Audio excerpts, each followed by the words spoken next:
है गाइस, आज के इस लेक्चर में हम बात करेंगे प्रवाल के बारे में, जो कि हमारा एक रत्न की कैटेगरी में रखा गया है। ठीक है, रत्न वर्ग में आता है। तो सबसे पहले हम बात कर लेते हैं इसके पर्याय के बारे में। तो इसको क्या कहा गया है?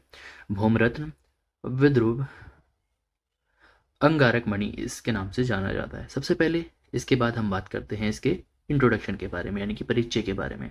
तो प्रवाल जो है हमारा, वो एक समुद्री जंतु, यानी कि जो हमारे एक्वेटिक ऑर्गेनिज्म है, जिसका नाम है एंथोजोन पॉलिप। ठीक है, उसका क्या होता है, उसकी डेड बॉडी होती है। ठीक है, और ये मेनली कहाँ पाया जाता है? छिलछिले, मतलब जो कम गहरे समुद्र होते हैं वहाँ पे ये जो हमारा पॉलिप्स है वो अपना लाइफ को स्पेंड कर रहे होते हैं। ठीक है, जब क्या होता है, इनके बॉडी के अंदर कैल्शियम की ज़्यादा मात्रा हो जाती है, तब क्या हो जाती है, इनकी डेथ हो जाती है, और उसी से क्या मिलता है, हमें प्रवाल मिलता है। ठीक है, तो छिछले कम गहरे समुद्र में ये जीव अपना जीवन यापन करते हैं, और जब इनके शरीर में क्या होती है, चूने की मात्रा अधिक हो जाती है, तब इनसे क्या मिलती है, इनकी मृत्यु हो जाती है, और जिससे हमें क्या मिलता है, प्रवाल मिलता है। ठीक है, इसके बाद हम बात करते हैं इसके भेद के बारे में। तो इसको श्वेत वर्ण का श्वेत भेद होता है इसका एक, धूसर, रक्त और कृष्ण वर्ण के इसके भेद बताए गए हैं। सबसे पहले हम बात कर लेते हैं कि हमें कौन सा प्रवाल को ग्रहण करना है। तो वो प्रवाल लेना है जो कैसा होगा, पक्के बिंब फल जैसा होगा, गोल होगा, सीधा होगा, लंबा होगा, स्निग्ध और मोटा। तो यहाँ पे जो मैंने आपको दिखाया ना, इस तरह के आपको प्रवाल को लेना है। इसके बाद हम बात करते हैं इसके शोधन के बारे में, यानी कि इसको शुद्धि कैसे करते हैं। तो आपको यह करना है, आपको जो प्रवाल है उसको सज्जी क्षारयुक्त और तंडुलीय जो है आपका, उनका सवरस में क्या कर लेना है, दोनों का सवरस डोला यंत्र में लेना है, और डोला यंत्र में लेने के बाद इस प्रवाल का उसमें 3 घंटे तक स्वेदन करा देना है।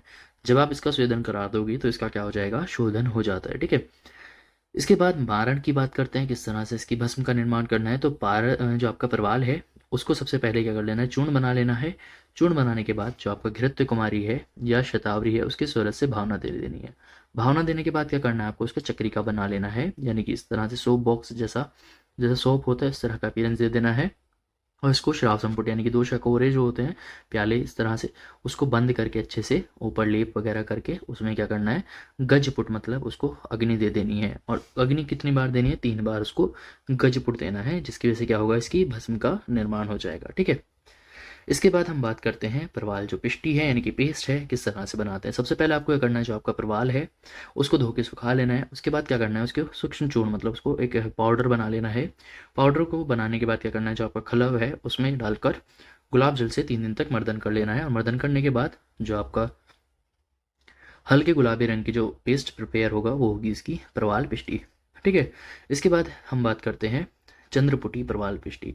यहाँ पे मतलब देखो, यहाँ पे हमने हीट नहीं दी थी पहले वाले पिष्टी में, लेकिन यहाँ पे हम क्या कर रहे हैं, हीट दे रहे हैं। ठीक है, तो प्रवाल को सूक्ष्म चूर्ण और गुलाब जल के साथ मर्दन कर लेना है। जो आपका प्रवाल की जो सूक्ष्म चूर्ण है उसको गुलाब जल के साथ मर्दन कर लेना है, और उसको किसकी हीट देनी है, चंद्रमा, यहाँ पे बताया गया। ठीक है, तो रात्रि के लिए क्या करना है, चंद्रमा में रख देना है, और 21 दिन तक मर्दन करना है। ठीक है, इसी को हम क्या कहते हैं, जो हमारी पिष्टी तैयार होगी उसी को हम कहेंगे चंद्रपुटी प्रवाल पिष्टी कहेंगे। ये कैसी होती है, बहुत ज़्यादा ठंडी होती है, मेध्य होती है, बल्य होती है, वृष्य होती है, ओज का वृद्धि कराने वाली होती है, रक्तपित्त और क्षय रोग का नाश करने वाली होती है। ठीक है, इसके बाद हम बात करते हैं इसकी मात्रा के बारे में, यानी कि डोजेज कितनी लेनी है। तो हाफ से 2 रत्ती तक इसकी बताई गई है। ठीक है, अनुपान कितना बताया गया है, मधु, मक्खन, ये सारे इसके अनुपान बताए गए हैं।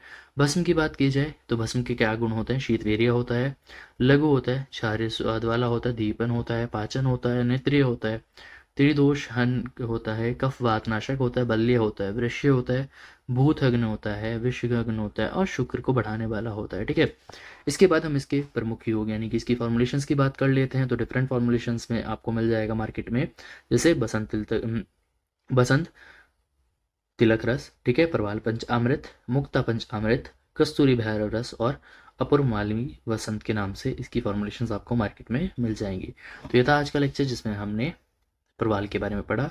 आई होप आपको लेक्चर पसंद आया होगा। मिलते हैं नेक्स्ट वीडियो में। Thank you.